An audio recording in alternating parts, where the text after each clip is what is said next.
Autolite and its 98,000 dealers bring you Mr. Cornell Wilde in tonight's presentation of Suspense.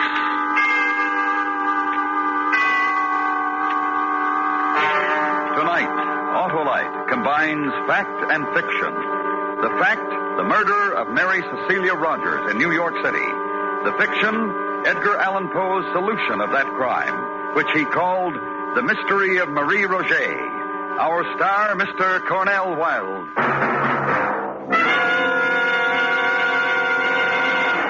You seen any engines around, Harlow? Engines, Sheriff? Why, I've seen thousands of engines, all equipped with Autolite stay-full batteries for purring, powerful, and pleasing starts in all kinds of weather. Well, these engines are off the reservation. And, there are no reservations about an Autolite stay-full battery. It states right on the case, needs water only 3 times a year in normal car use. Well, these engines didn't like life on the reservation. Life? Why, the Autolite stay-full battery has long life.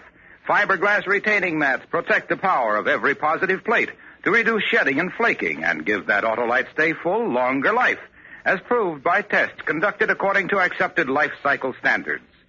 To quickly locate your nearest Autolite battery dealer who services all makes of batteries, just call Western Union by number and ask for Operator 25. I'll tell you where you can get an Autolite Stay Full, the battery that needs water only 3 times a year in normal car use. And remember, from bumper to tail light, you're always right with Autolite.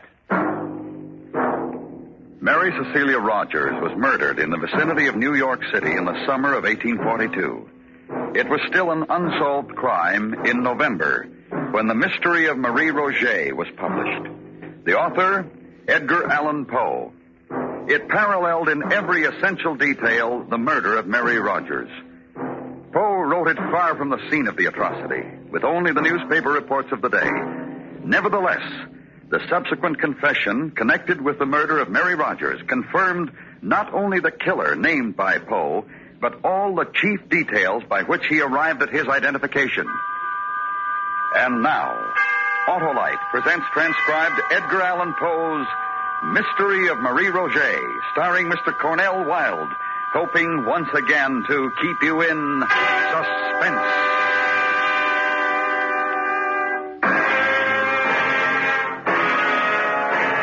Good evening. My name is Dupin. I should like to extend an invitation.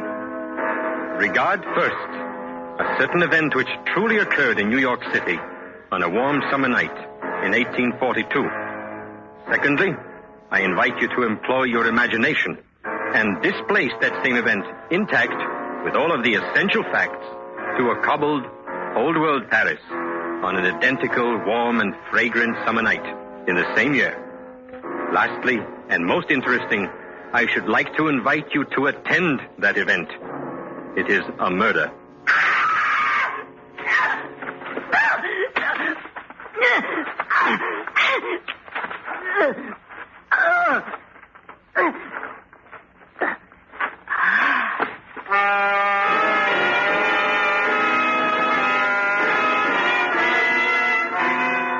The general design and mental character of the atrocity, indeed, the first knowledge of its occurrence, came to my attention on Wednesday night, the 25th day of June.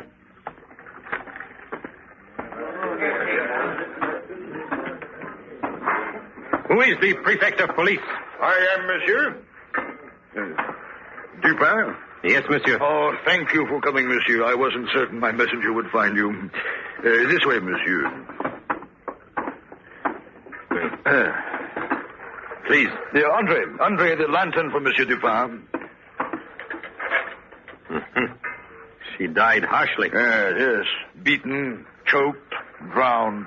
Oh, yes, quite harshly. Yeah. She was beautiful, monsieur.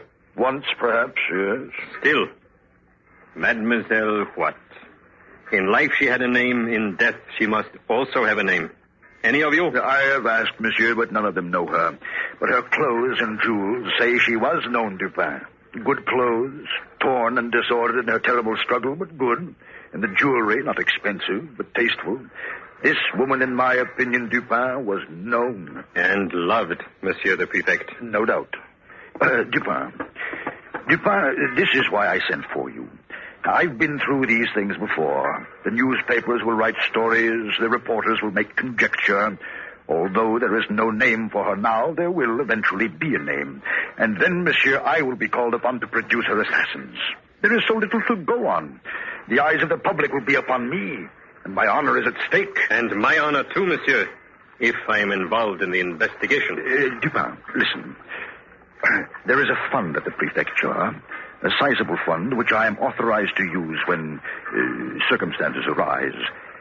For your services, I am willing to make a direct and liberal proposition. Dupin, you will help me find the answer to this woman's death? I cannot refuse.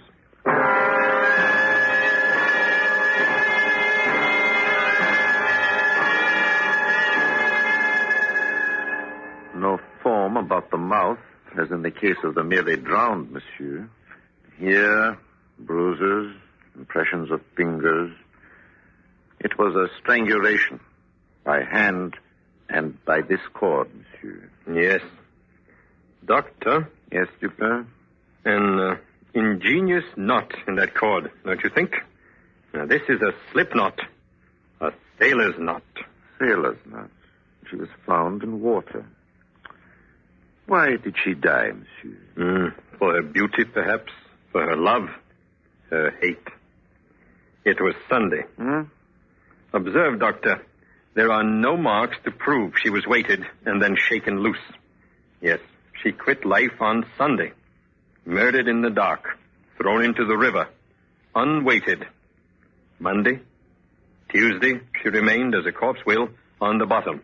And then on the third day, tonight, as a corpse will, she rose, and the fishermen saw her. It is the way of corpses violently made so. Not only violent, but quick. Near the riverbank, somewhere. For what assassins could carry a burden like this, long undiscovered? From a dark bridge, perhaps. No. Too much light and people. There had to be a boat, Doctor. If she was dropped from a bridge, or pushed in from the shore, the current might press her aside to be caught in the vegetation of the shallow water. She was murdered on the bank and then taken out to her grave in a boat. And there had to be a man who knew how to handle a boat in the tricky current. Who is there? It is I, the prefect. I have someone who thinks he may know her. Come in, monsieur. Ahead of me, please. With your permission, Doctor, Monsieur Dupin. Monsieur Beauvais, monsieur. How do you do? Monsieur Beauvais has been searching since Monday for news of a Marie Roqet. Mademoiselle Roqet is an employee of Monsieur Beauvais. Correct, monsieur? Correct. I am a parfumer. I called on her mother, Madame Roqet, Monday when Mary did not appear at my shop. Madame informed me that Mary had left Sunday morning to visit her aunt at Rue des Drômes. She has not yet returned. I see. And what else? I cannot say, monsieur. So far, I have ascertained that she never arrived at Rue des Drômes. And, indeed, no one has seen her since Sunday. Can you describe Marie Roqet? But, of course, dark hair, almost black, dark eyes, tall, young, vibrant. A woman, monsieur, of great promise. Jacques Saint-Eustache, the last to see her, mentioned to me that mademoiselle wore a frock of fine muslin, deep blue. I knew it well. A bonnet to match goes with it. Who is Jacques Saint-Eustache, Beauvais? Monsieur Saint-Eustache is the accepted tutor of Marie Roqet. He lodges and takes meals at the pension kept by Madame Roqet. He was to have gone for his betrothed at dusk Sunday and to have escorted her home. In the afternoon it rained heavily, and supposing that she would remain at her aunt's, he did not think it necessary to keep his promise. She has stayed there under similar circumstances. And where is Jacques Saint-Eustache at this moment? Searching and anxious as I am for Marie Roqet. It is 3 days since Sunday. 4 days, really, but 3 that Marie Roqet has been considered missing. Your search is tardy. I know, monsieur. Well? I am at your mercy. She has disappeared twice. The first time she disappeared was about 3 years ago. Her mother, her friends were unable to account for her disappearance. I was distracted with anxiety and terror. Did you notify the police? In that case, immediately, monsieur. But suddenly, Mary reappeared one fine morning after being absent a week. She was in good health and, well, with somewhat a saddened air, she explained she had spent the missing week with a relative in the country. Madame Roqet, who was, and still is, infirm, recalled this to be a fact, and the matter was forgotten until now. So you did not call the police this second time she disappeared? What has happened once can happen again. What did happen that week she was away? I do not know. I do not honestly know. But you doubt the story of visiting a relative. I will not say. Show him what we have, Doctor. If you will kindly step over here, Monsieur Beauvais. Now, Monsieur Beauvais, if you please, do you know this woman, Monsieur? It is her. It is Marie Roqet. It is her. Poor little Marie. Why does Beauvais cry, Dupin? The girl only worked for him. He has not told us all.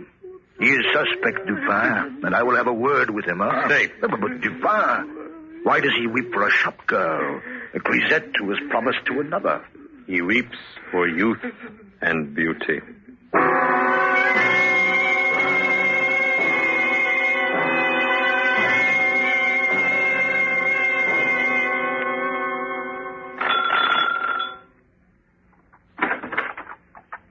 Yes, monsieur? I am Dupin, Madame Roqet. May I come in? Oh, come. Come. No, please sit, madame. I understand you are not well. I have been invalid 10 years now. I will not consume a great deal of time. May I ask, did your daughter often visit relatives in other distant parts of the city? Often. And stay overnight? Often. With your approval, madame? She was and has been free of me since her 16th year. That is a very frank answer, madame. I can tell you nothing of what has happened to her.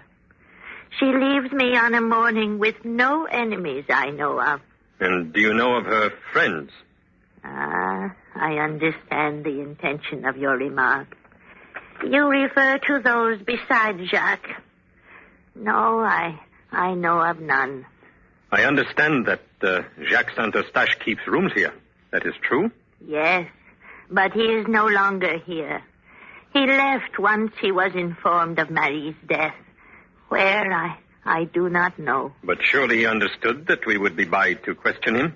He was beside himself with grief. I cannot blame him. I see.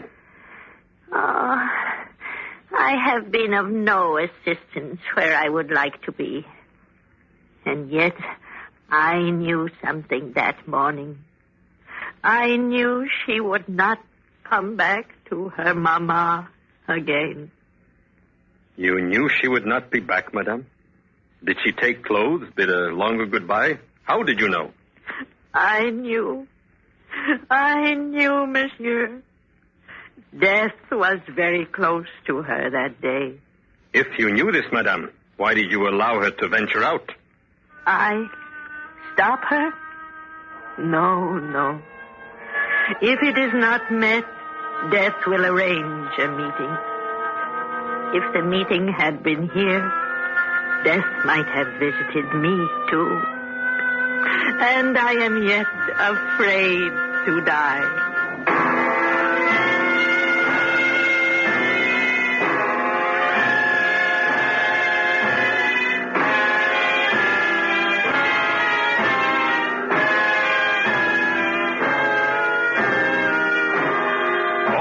Is bringing you Mr. Cornell Wilde in Edgar Allan Poe's The Mystery of Marie Roqet.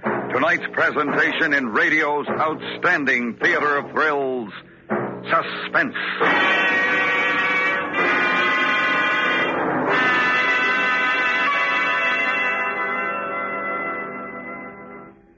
I got him, Harlow. An Indian, Sheriff? Nope. An Autolite Stay Full.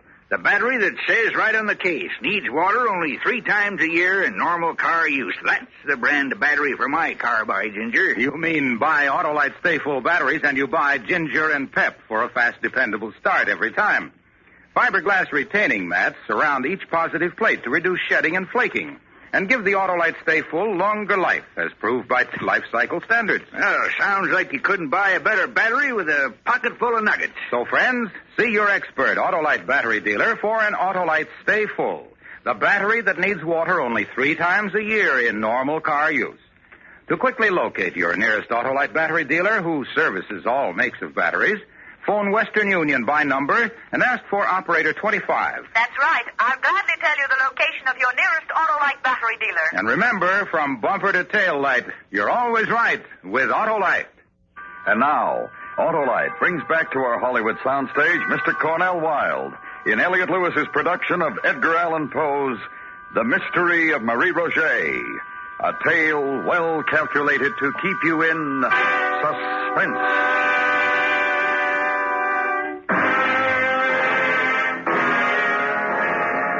Dupin, again. You will recall the event we have been attending in Paris. I invite you now to keep in mind the solemn fact that Marie Roget died violently. That her lover, Jacques Saint-Eustache, is missing. Where she died, who administered her death, for what reason, remain to be known.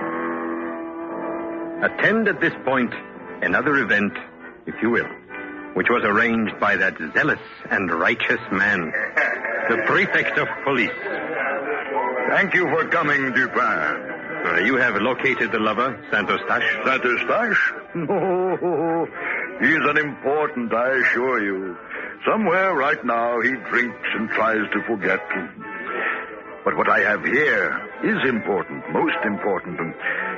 Madame Dulac, if you please. Good evening, gentlemen. Good evening. This is Madame Dulac. She has something of interest to tell you. And I have something of interest to show you. Good evening, madame. I have maintained this tavern many years, right here, close to the bank of the river. No fear with me, madame. I have no authority to do anything but respect your person and your thoughts. Oh. Now, what is this information? I saw a young woman here Sunday. Monsieur says it was Marie Roget. It was, definitely. Just a moment. Sunday, madame? Yes. Mid-afternoon, later perhaps. Where? Right here in my tavern.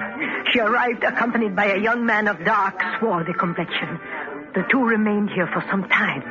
On their departure, they took the road through some thick woods that way. Toward the river, Dupin. And this is a secluded neighborhood. Go on, madame, go on. Go on. Soon after they left, a gang of miscreants made their appearance at my place of business. They behaved boisterously. They ate and drank without payment. Then left and followed the route of the young girl and the young man that same way. I see. About dusk, the same gang reappeared and recrossed the river in great haste. I see. And you are certain it was Marie Roget? Never fear. My men spoke with an unnoticed driver, a man named Valence, who knew Marie Roget. He claims he saw her cross the Seine on the Sunday afternoon in question with a swarthy man who fits the exact description of Madame. And what else, monsieur? Oh, I will show you. Come.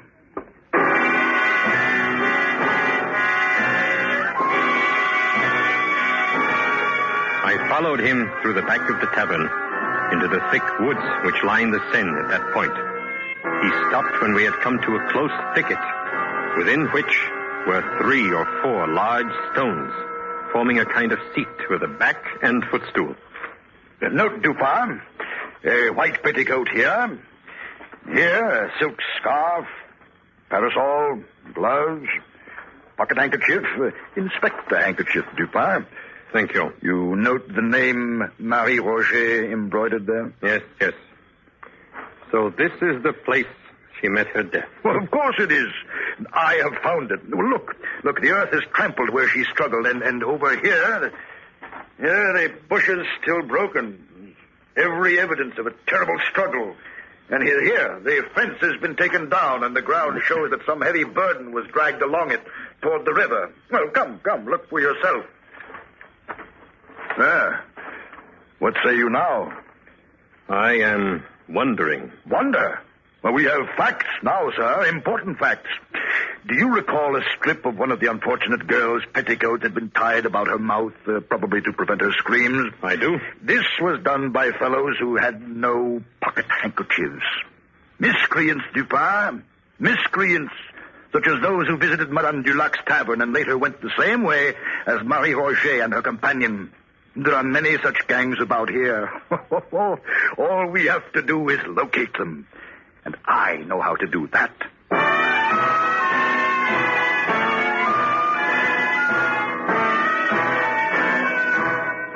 That night, the shrill cries of the Paris newsboys proclaimed the prefect's resolve.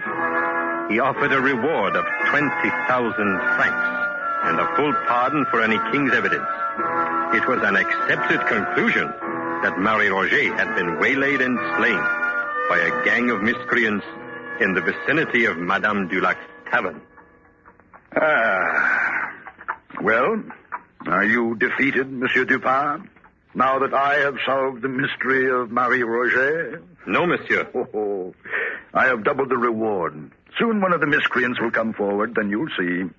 40,000 francs should be temptation enough. 20,000 was temptation enough. Huh? No one will come forward, monsieur. A gang, such as is hoped for, would be composed of men who have never seen more than 100 francs at one time. 20,000 would bring all of them, if they had any knowledge of Marie Roget's murder. Oh, they're just waiting. You know that. Waiting? When each is in jeopardy because of the other? We shall see, Dupin. Wait. It was one man. Huh? A man who dragged the body of Mademoiselle to the river's edge. A gang, even two men, could have carried it. Gang would have lifted it over the fence easily, instead of taking a fence down, as it was taken down. One man labored hard. Well, my conjecture is as good as yours. Are you talking of Saint-Eustache? No. No. He is quite unguilty. Monsieur, allow me to point out that the newspapers, the police, all have identified themselves with what apparently happened. We must consider what did not happen. First, a gang did not set upon her and murder her. Secondly, Marie Roget had no intention of visiting her aunt at Rue des Drômes when she left her mother and lover last Sunday morning. Dupin, if you have confident information, explain yourself. I have the same information as you. Nothing else. You said she had no intention of visiting her aunt that day. Why do you say that? Monsieur, consider what might have happened if her intended, Jacques Saint-Eustache, had called for her at her aunt's and discovered she was not there, that she had not been there all day. He would have been chagrined, suspicious, angry. Saint-Eustache would have been all these. Something for Marie Roget to worry about when she returned home. But nothing to worry about if Marie did not intend to return home. Point to consider, perhaps. Go on. Consider that she kept a rendezvous instead. This we know. A rendezvous with a swarthy man. We have been told that by two witnesses who saw him. Now, monsieur, I ask you, as I have asked myself, did this swarthy companion allow Marie to be slain before his eyes? Or was he himself slain trying to help her? If so, where is his body? Well, he left her before she was set upon, obviously. Did he leave her alone in such a dark district? They quarreled. Indeed they did. Another question. Marie Roget's death is known everywhere in France. Why has he not come forward to help us clear up the mystery? Many reasons. Perhaps he's married. He's left. He's uninformed. He has a swarthy complexion. A sea complexion. A well-attested fact. Now, accumulate that with the cord that was tied about her neck in a sailor's knot. Monsieur Dupin, I have not the... And the need of a skilled boatman to handle a boat on the river to dispose of the body. But it could be anyone. No, it could not. What? Marie Roget was a gay, not an abject girl. No common seaman for her. An officer, a naval officer, monsieur. Like the one who might have led her into a false elopement the first time she disappeared. 3 years pass. The approved time for a French man of war to consume encircling the globe. The officer returns, thinking of the same coquette, Marie Roget. The same bargain. What he has managed to do once, he can do again. Marie meets him Sunday for this purpose. Then she thinks the better of an elopement and refuses to accompany him. Saint-Eustache has captured her love. Her former lover slays her in quick anger.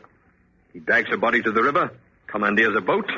Where do I find him? On whatever ship has arrived from the world cruise. His name? What is his name, Dupin? Inquire for the name of the young officer who has applied for leave to get married. But there must be many such among a ship's complement returning after a long cruise. Agreed. But, Monsieur le Prefect, there is only one naval officer who has returned to his ship without a bride. Andre!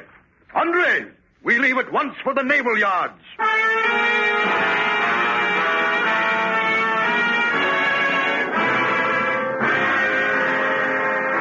It has been an interesting evening. And now I issue a last invitation, my friends. I invite you to retain all that you have heard and employ this time, instead of your imagination, your sense of reality. For Marie Roqet of Paris was truthfully Mary Rogers of New York. Let your reality move you back to New York City on a winter day some months after the event described.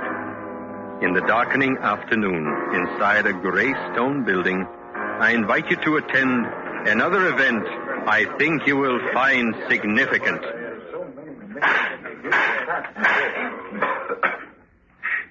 Ensign Robert Bryant Wilson. You have been found guilty of the murder of Mary Cecilia Rogers. It is the judgment of this court that you be hanged by the neck until you are dead.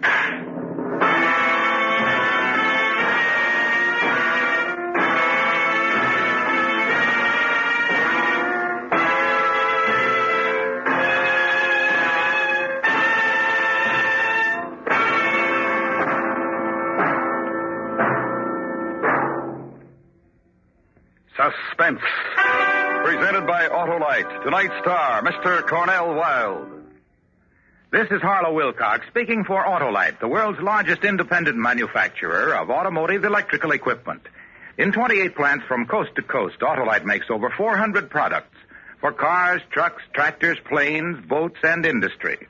These products include bumpers, die castings, industrial thermometers, and batteries, such as the famous Autolite Stay Full, ignition-engineered Autolite spark plugs, both standard and resistor types, voltage regulators, wire and battery cable, Autolite Bullseye sealed beam units, and Autolite original service parts for all Autolite electrical systems. Autolite is proud to serve the greatest names in the industry. So, from bumper to tail light, you're always right with Autolite.